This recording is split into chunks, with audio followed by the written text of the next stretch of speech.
6 months had transformed Vareth 7 from a forgotten wasteland into one of the busiest waypoints in the sector.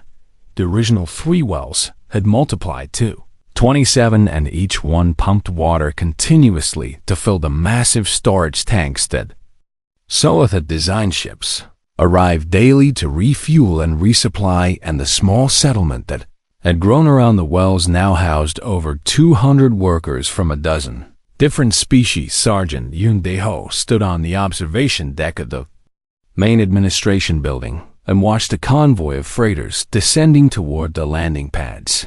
He was no longer wearing the tattered uniform he had crashed in, but a simple practical outfit that suited his new role as director of the Vareth 7 Water Authority. The title sounded grand, but Deho still spent most of his days working alongside his employees because he believed that a leader should never ask others to do work he was unwilling to do. Himself, Counselor Threshvani had returned as promised, and she had brought more than just supplies. She had brought investors and diplomats and journalists who wanted to hear the story of the human who had found water in a waterless desert. The Velanthi diplomat had become one of Deho's most trusted advisors, and her political connections had helped smooth many of the bureaucratic obstacles that threatened to slow their growth. More importantly, she had become a true believer in what Deho represented. The Galactic Council has officially designated Vareth 7 as a neutral resupply zone, she announced as she joined him on the observation deck. That means any ship from any faction can refuel here, without fear of harassment or political complications. That will increase traffic considerably. Deho observed. It will also increase your profits considerably, Threshvani added with a smile. But I suspect that was part of your plan all along.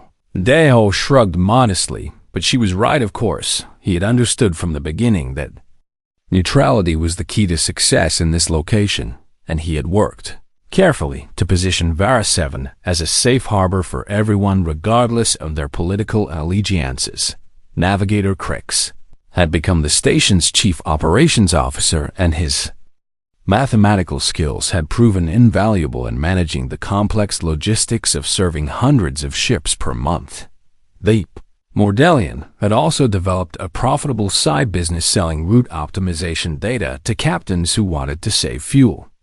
On their journeys, his share of the cooperative had made him wealthier than any navigator in his clan's history, and he never missed an opportunity to remind his former colleagues of that fact. Engineer Soleth had revolutionized the water extraction industry with his improvements to Deho's original well design. The Palaxian had patented a new pumping system that increased output by 300%, and licensing fees from other settlements now provided a steady stream of income beyond their own operations. He called his invention the Terran extraction method in honor of the human who had taught him that sometimes the simplest of solutions were the best medic.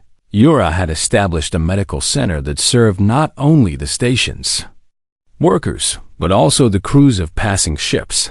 Her facility had become known throughout the sector as a place where anyone could receive quality care regardless of their species or their ability to pay. The Veshan had never forgotten how close she had come to dying in the desert, and she was determined to help others who found themselves in desperate situations. Even Cha Minjun and Co Yuna had found their places in the growing enterprise. Minjun managed the cargo operations, and his friendly personality made him popular with the captains who visited regular. Yuna had built a communications network that linked Vareth 7 to every major port in the region, and her broadcasts had made the station famous across the trade routes. A delegation from the Galactic Council arrived one afternoon to conduct an official inspection and to present Deho with a certificate of recognition. The views, of recognition, to conduct an official inspection and to present Deho with a certificate of recognition. The lead inspector was an elderly Velanthi named Councilman Dreth, who had spent 60 years studying resource management across the galaxy. He walked among the wells and examined the pumping systems and interviewed the workers, and when he was finished, he asked to speak with Deho, privately, I have visited thousands of resource extraction facilities in my career, Dreth said slowly, and I have never seen anything quite like this. We are just selling water, Deho replied humbly. You are doing far more than that, the councilman corrected. You are demonstrating something that the older species have forgotten and that the younger species have never learned. He gestured at the desert stretching beyond the settlement's boundaries. We look at a place like this and we see nothing, because our civilizations are built on abundance, he continued. We terraform worlds until they give us what we need, and we never learn to find value in places that resist our control. Humans could not afford to be so selective. Deho said quietly. Exactly. Dreth agreed. Your species evolved on a world that was constantly trying to kill you, and instead of giving up, you learned to extract life from death and abundance from scarcity. He paused, and his ancient eyes studied Deho with new respect. The well-digging technique you used has already spread to 17 other settlements across the galaxy, he said. Colonists on harsh worlds are learning to find water where our surveys said none could exist, and they are calling it the Yun method in your honor. Deho felt a strange mix of pride and embarrassment at hearing this. He had never sought fame or recognition, and he certainly had not expected his desperate gamble to become a teaching moment for the entire galaxy. I was just trying to survive, he said honestly, and that is precisely why your method works, Dreth replied. It was not created in a laboratory or designed by a committee, but forged in the heat of genuine necessity by someone who refused to accept the impossible. The councilman reached into his robes and produced a small brass plaque. The Galactic Council would like to place this marker at your original well site, he said. It will commemorate the place where humanity taught the galaxy that knowledge born of struggle is the most valuable resource of all. Deho accepted the plaque and read the inscription that had been etched into its surface. Here, Sergeant Yun. Deho of Earth found water where none could exist and reminded the galaxy that the will to survive is the greatest technology. Later that evening, Deho walked alone to the site of his first well and placed the plaque on a simple stone pedestal that Solith had constructed for the occasion. A young Velanthi worker approached him hesitantly, and Deho recognized her as one of the newest arrivals to the station. Excuse me, sir, she said nervously. I heard that you are the one who discovered the water here, and I was hoping you could tell me how you did it. Deho looked at the young alien and saw in her eyes the same curiosity that had driven Solith to follow him into the desert all those months ago. You want to know how humans learned to find water underground? He asked. She nodded eagerly, and Deho smiled. Because on Earth, nobody was coming to rescue us, he said. So we rescued ourselves. The young Velanthi considered this answer for a long moment, and then she asked if she could learn the technique. Deho handed her a shovel and pointed to a spot where the sand looked slightly different than the surrounding terrain. Start digging, he said, and I will teach you everything I know. As the sun set over Varus 7 and painted the desert in shades of gold and crimson, Sergeant Yun Deho watched his student begin her first well. The galaxy had finally learned what humans had always known, that the greatest wealth was not found in technology or resources, but in the knowledge of how to survive when everything seemed impossible, and that knowledge was something humans would always be willing to share. The days passed quickly once everyone had a purpose, and the small community around the wells grew more organized with each sunrise.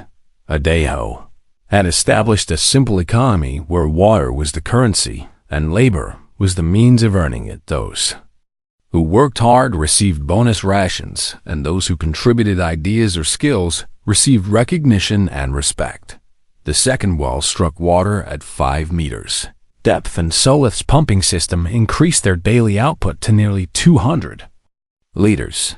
This was far more than they needed to survive, and the excess was stored in containers salvaged from the wrecked ship. By the 5th day, the survivors were no longer struggling to stay alive, but actively improving their situation. Crix had become one of Deho's most valuable allies despite their initial disagreements.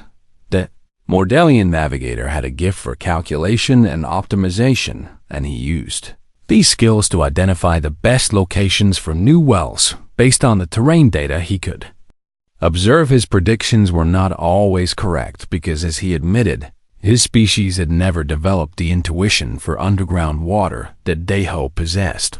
But together they achieved results that neither could have accomplished alone.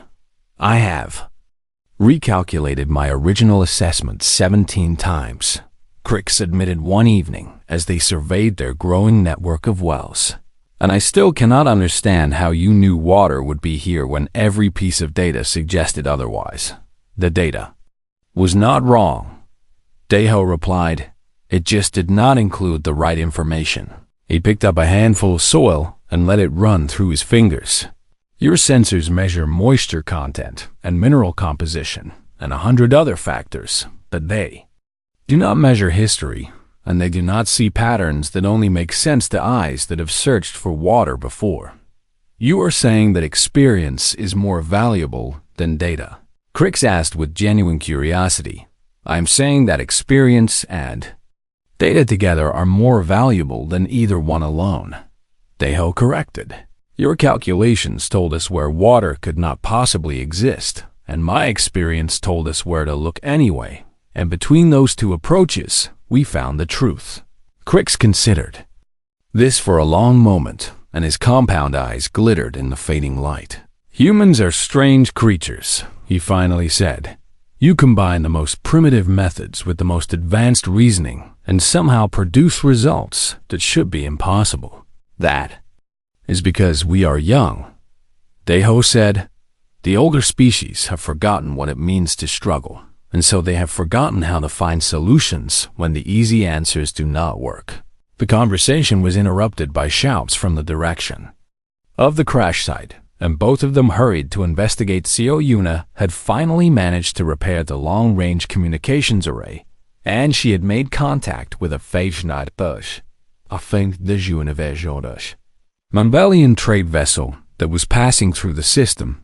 The ship would arrive in 10 days to rescue them, and the news spread quickly through the camp.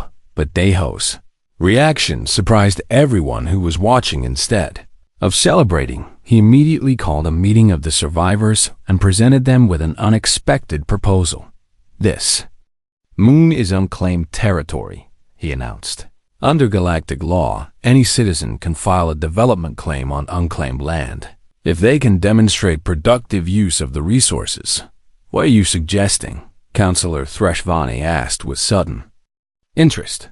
I am suggesting that we file a claim on this moon before we are rescued, Deho replied. I have proven that water exists here, and that it can be extracted using simple technology, which means this worthless desert is actually a potential waypoint for ships traveling between the trade routes.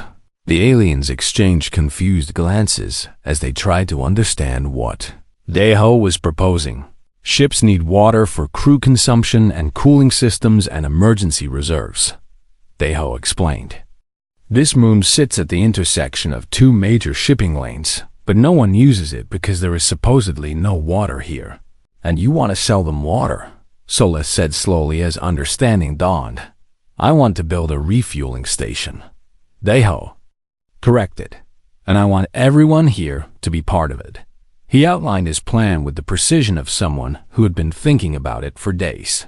The survivors would pool their resources to file a joint claim on the moon, with each person receiving shares based on their contribution. Deho would receive the largest share because he had discovered the water and developed the extraction method, but everyone who had helped build the wells would receive ownership as well. Counselor Threshvani would use her diplomatic connections to secure recognition of their claim, and Crix would handle the navigational certifications needed to mark Vareth 7 as an official waypoint. Seleth would design and build more advanced pumping systems, and Yura would establish medical services for visiting crews.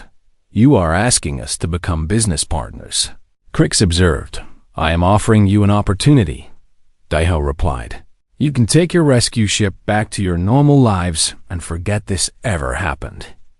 Or you can take a risk and potentially become wealthy beyond anything you could achieve working for others. The debate that followed lasted well into the night, but by morning, a consensus had emerged. 11 of the 12 survivors agreed to join Daiho's venture, and only Vrex refused, because he wanted to return to his old job and forget the desert forever. Paperwork was filed using the repaired communications system, and Councillor Threshvani's diplomatic credentials expedited the process considerably. By the time the rescue ship arrived, Vareth 7 was officially registered as the property of the Meridian Development Cooperative, with Sergeant Yoon Dae-ho listed as the managing director. The captain of the rescue vessel was a grizzled Mordelian named Desak, who had been hauling cargo through this region for 40 years.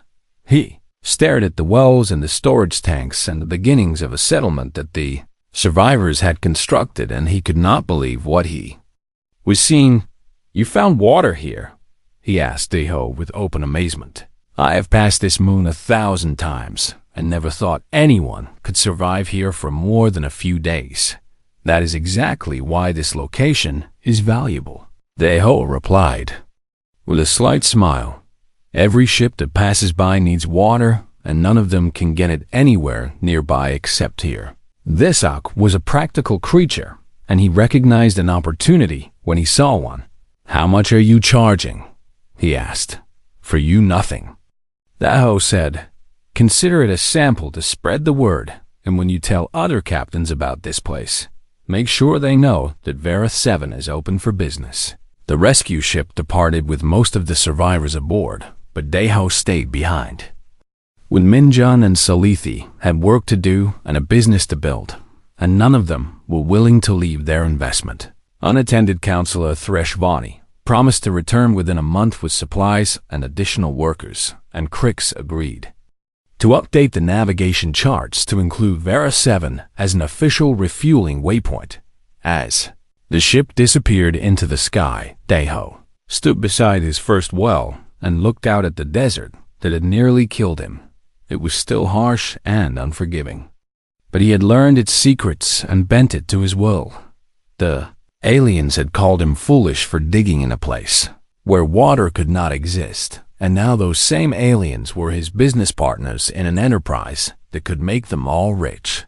That was the human way, he thought. Find the opportunity that others cannot see, and then work harder than anyone thinks possible to make it real.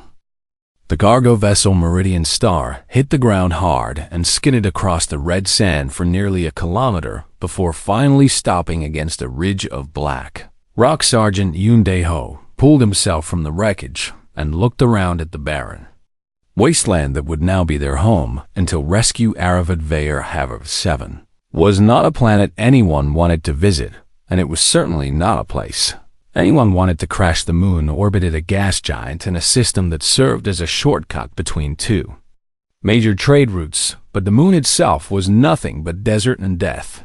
No cities existed here, and no colonies had ever been attempted, because there was simply no water on the surface. The sun blazed overhead with merciless intensity, and Dae-ho could already feel the sweat forming on his skin. He counted the survivors as they crawled and stumbled out of the broken ship. 12 souls had made it through the crash, and that was better than he had expected, given how violently they had come down. Councillor Threshvani emerged next, and Dae-ho immediately noticed her distress. The Volanti diplomat had smooth, blue-green skin that was meant to stay moist at all times, but already the dry air was beginning to crack the surface of her arms. Her species had evolved on a water world where oceans covered 90% of the surface, and her body required constant hydration to function properly. She would be the first to die if they did not find water soon. Navigator Crix clicked his mandibles nervously as he surveyed the damage to his ship. The Mordelian was an insectoid creature with a hard brown exoskeleton and compound eyes that reflected the harsh sunlight. His species could survive longer without water than most, but even he would eventually succumb to this environment. Engineer Sulith stood nearly 3 meters tall with thin limbs and pale gray skin that was already turning red from sun exposure. The Palaxian had evolved on a world of eternal twilight and gentle rains, and this blazing desert was his worst nightmare. Medic Yura hurried between the wounded with her medical kit clutched in her four-fingered hands. The Dashin was covered in fine white fur that trapped heat against her body, and she was panting heavily. As she worked, her species came from a cold forest world, and she was suffering more than most in this terrible heat. Other survivors were a mix of species that Deho had come to know during the 3 weeks of their voyage. There were 2 more. Humans besides himself, and they were already helping to salvage supplies from the wreckage. Minjun was a young cargo handler with a quick smile, and Seo Yuna was a communications technician who was desperately trying to repair the long-range transmitter cricks. Approached Deho with a datapad in his clawed hands, and the news was not good. The distress beacon is functioning, but rescue vessels will take 15 standard days to reach us at minimum. The navigator reported in his clicking voice. Our water reserves were mostly destroyed in the crash, and what remains will last perhaps 3 days if we ration strictly. 3 days of water and 15 days until rescue. Deho did the math in his head, and the numbers did not work, no matter how he arranged them. Counselor Threshvani would be dead within a week, and Medic Yura would follow shortly after. Even the hardier species would begin to fail long before rescue arrived. The aliens gathered in a circle to discuss their options, and Deho listened. As panic began to take hold, we must send a team to search for water, Solas suggested in his deep rumbling voice.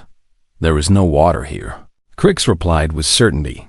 I have access to geological surveys in my databanks, and this moon has no surface water anywhere, and the atmosphere contains almost no moisture. Then we will die here, Threshvani said quietly, and her voice cracked like her skin. Perhaps if we reduce activity to minimum levels, we can extend our supplies, Yura offered. But even she did not sound convinced. Walked away from the group and climbed a small hill to get a better view of their surroundings. The desert stretched in every direction, with nothing but red sand and black rock as far as he could see, but Deho was not looking at the surface. He was looking at the patterns in the landscape and the subtle signs that others would miss 20 years ago. He had been a young soldier in the Republic of Korea Army, and he had nearly died during a survival training exercise in the Gobi Desert. His unit had become separated from their base camp during a sandstorm, and they had wandered for 6 days before finding their way back. During those 6 days, an old sergeant named Park had taught him how to read the desert and find water where none appeared to exist. Sergeant Park had learned the techniques from his grandfather, who had learned them from generations of farmers who had survived droughts and famines on the Korean peninsula. That knowledge had saved Deho's life once before, and it might save 12 lives today. He studied the terrain carefully and noticed a dry valley about 3 kilometers to the east. The valley floor was slightly lower than the surrounding desert, and the rock formations suggested that water had once flowed there in the distant past. More importantly, he could see faint traces of vegetation clinging to life in the shadows of the larger rocks. Where there was life, there was water, even if that water was hidden deep beneath the surface. Deho returned to the crash site and found the others still arguing about rationing schedules. He ignored their debate and went to the cargo hold, where he found a sheet of hull plating that had been torn loose during the crash. Using his survival knife and a piece of piping, he fashioned a crude shovel that would serve his purpose. Munjun watched him work with confusion on his face. Sergeant, what are you doing? The young man asked. I am going to dig a well. Deho replied simply. The aliens stopped their argument and stared at him with expressions ranging from confusion to disbelief. Dig a well, Crix repeated as if he had not heard correctly. There is no water here, and digging will not create water from nothing. The water is already here, Deho said. It is just hiding underground where you cannot see it. "That is impossible," the navigator insisted. "My calculations clearly show that this moon cannot support subsurface aquifers, and the geological data confirms this." Deho did not argue with the alien's calculations, simply picked up his makeshift shovel and began walking toward the distant valley. "The human has gone mad from the heat," Solis said sadly. "He will waste his energy and his water, and he will die faster than the rest of us." Counselor Threshvani watched the human walking away, and she felt something strange stir in her chest. It was not hope exactly, because hope seemed foolish in their situation, but the human moved with such confidence and such purpose that she could not help but wonder if perhaps he knew something that they did not. She had studied humans during her diplomatic training, and she knew that they came from a harsh and violent world that had shaped them into survivors. Perhaps this human saw something in this dead landscape that her water world eyes could not perceive. The sun began its slow descent toward the horizon. Sergeant Yoon Deho reached the dry valley and selected his spot. He drove his shovel into the hard red earth and began to dig 3 kilometers away. The other survivors watched and waited for him to fail. The sun rose over the desert and painted the sky in shades of orange and gold, but Deho barely noticed the beauty. He had worked through the entire night, and his body ached in ways he had not thought possible. But the well was complete, and water was pooling at the bottom at a steady rate. He estimated that he could draw perhaps 50 liters per day from this single hole, and that would be enough to keep everyone alive until rescue arrived. Medic Yura arrived at the well site just after dawn, and she carried Counselor Threshvani on a makeshift stretcher with the help of Chai. Minjung Valanti diplomat was barely conscious, and her skin had cracked so badly that she was bleeding in several places. "She will not survive another day without water," Yura said desperately. "Please tell me the stories are true, and you have actually found water here." Deho climbed down into the well with a container and filled it with the cool, clear liquid that had gathered overnight. He handed it up to Yura, who immediately began dripping the water onto Threshvani's cracked skin. The effect was almost miraculous as the Valanti's body absorbed the moisture greedily. Her eyes fluttered open, and she looked around in confusion until her gaze settled on Deho. "You saved me," she whispered. "Not yet," Deho replied, "but I am working on it." The other survivors began arriving throughout the morning, and each of them stared at the well with expressions of disbelief. Grix ran calculation after calculation on his datapad and muttered to himself about impossible results and faulty geological data. Solith had brought tools from the ship, and he immediately began helping. Deho reinforced the walls of the well with salvaged metal plating.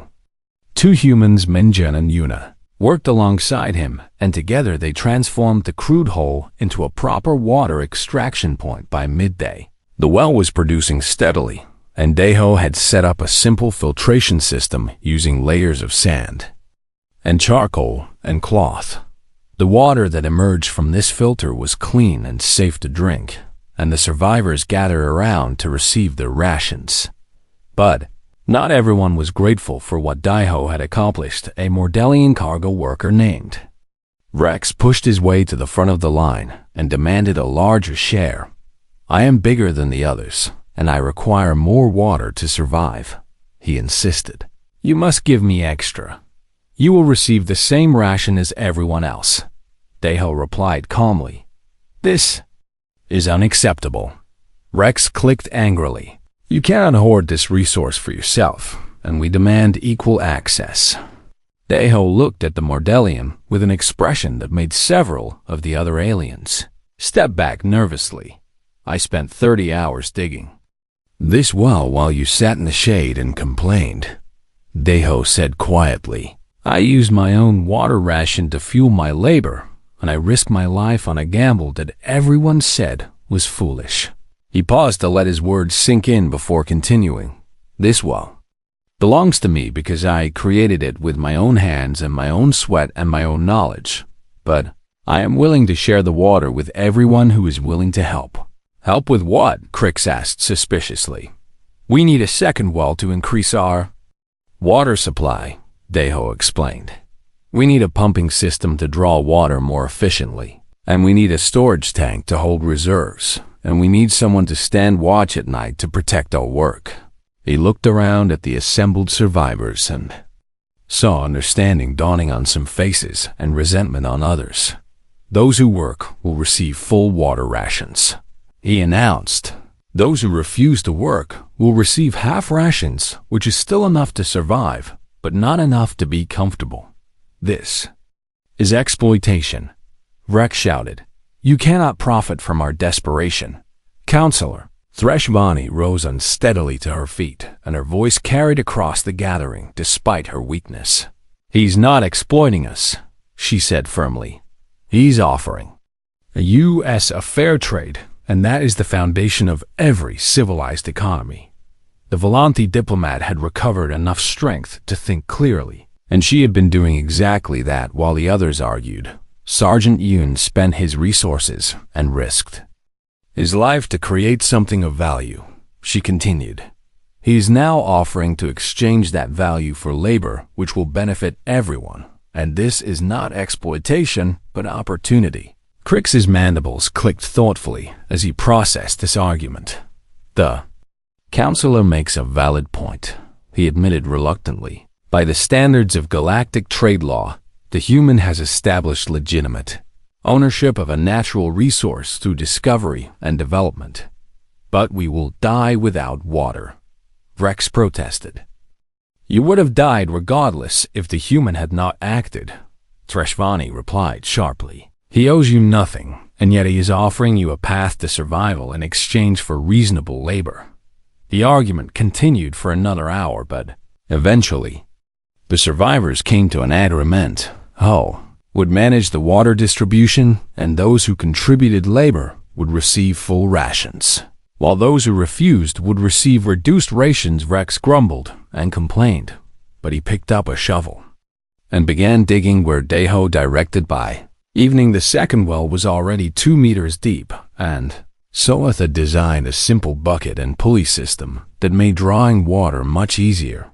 The survivors had transformed from a group of hopeless victims into a functioning community with clear roles and responsibility, and Jun and Yuna managed the filtration system, and Yura set up a medical station near the wells, and Crix used his mathematical skills to calculate optimal locations for additional dig sites. Even Vrex worked harder than anyone expected once he realized that extra labor might earn him extra rations. Deho watched his little society taking shape, and he felt a deep satisfaction that went beyond mere survival. He had not just found water in a waterless desert, he had created value where none existed, and he had taught these aliens something that their advanced civilizations had never learned.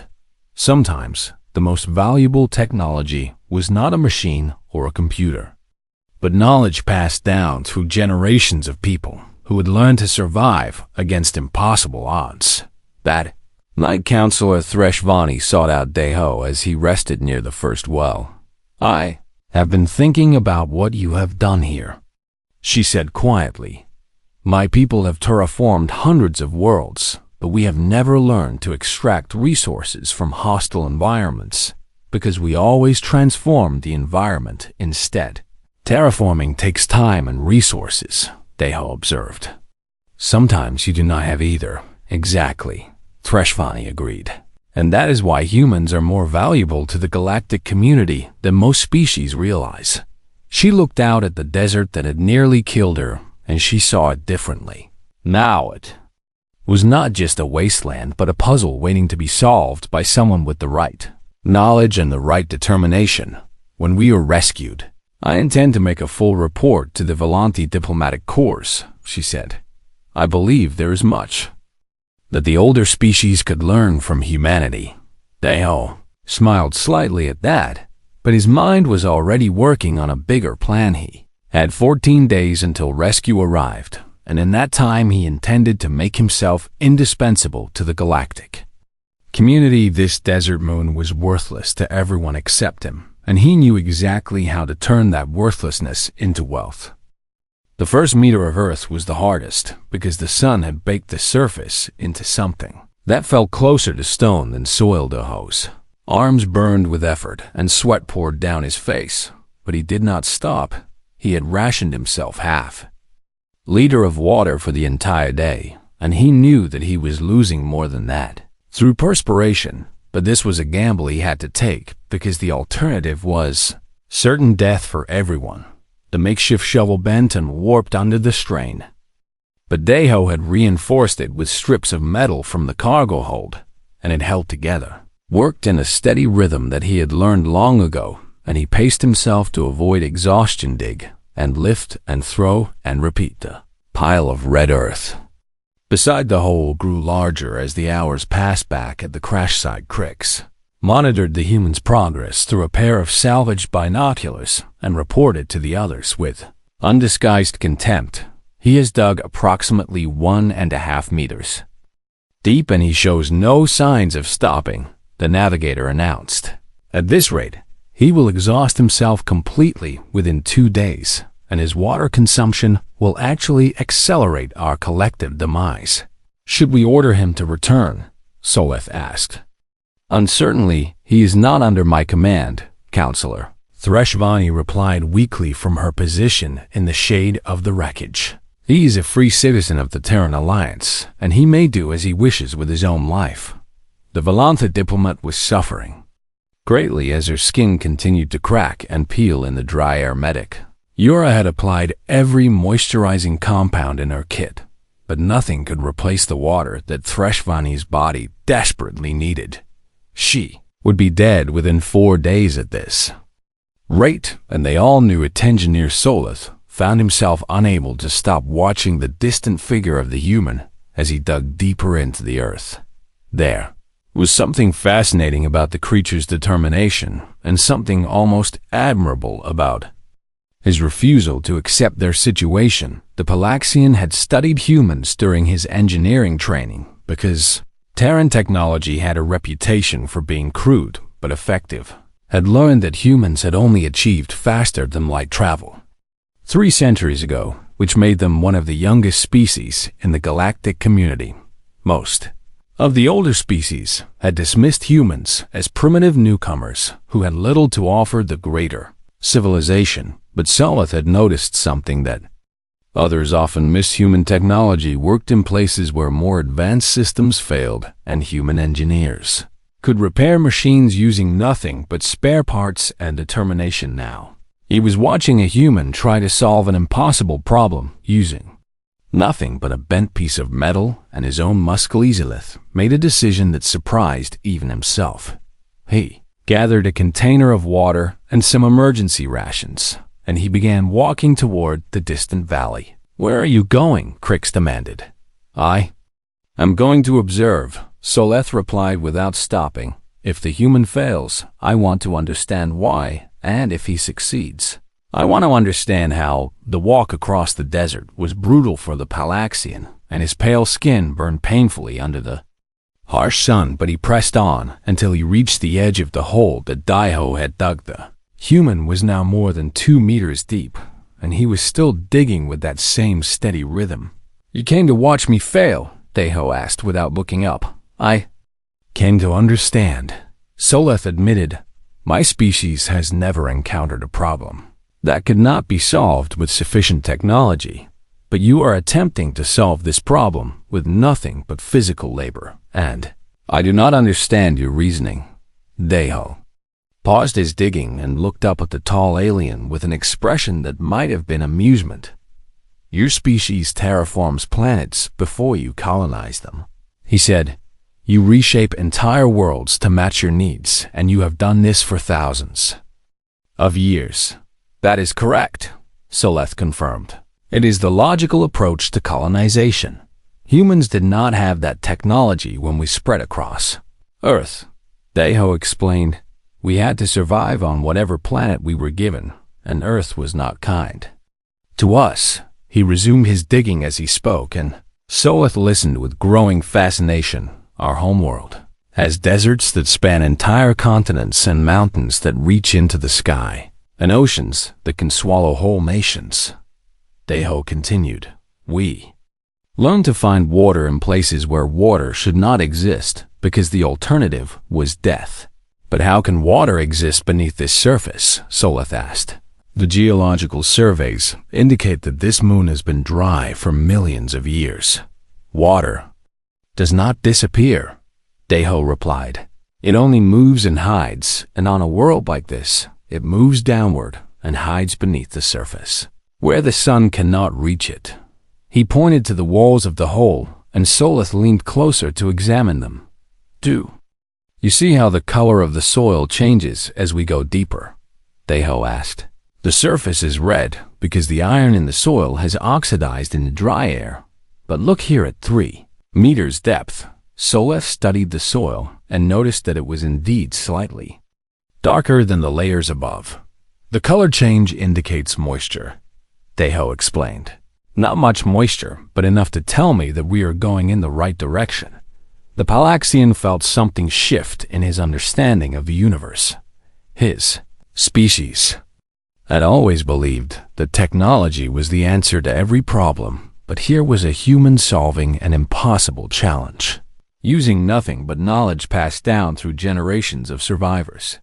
How deep will you need to dig? Soleth asked. I do not know, Deho admitted. On Earth, I would expect to find water at 5 to 10 meters in terrain like this. But this is not Earth, and the rules may be different. That is an unacceptable level of uncertainty, Soleth said automatically. Deho laughed at that, and the sound was strange in the silent desert. Uncertainty is all we have, he said, but uncertainty is better than giving up.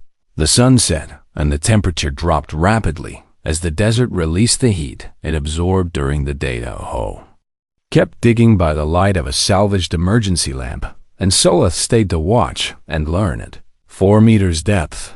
The shovel struck something different. The soil was no longer dry and powdery, but damp and clinging. Deho held up a handful of the dark earth and squeezed it tightly in his fist. A single drop of water fell from between his fingers and landed on the ground below. There, he said quietly. That is where the water is hiding. Soleth stared at the tiny droplet with wide eyes, and then he turned and ran back toward the crash site as fast as his long legs could carry him. He burst into the makeshift shelter where the others were huddled against the cold night air. He found it, the Palaxian gasped. The human found water. Cricks clicked. His mandibles in disbelief, and Counselor Threshvani lifted her head weakly from where she lay. That is impossible, the navigator insisted. My calculations clearly showed that no water could exist in that location. Your calculations were wrong. Soleth replied simply, the human was right.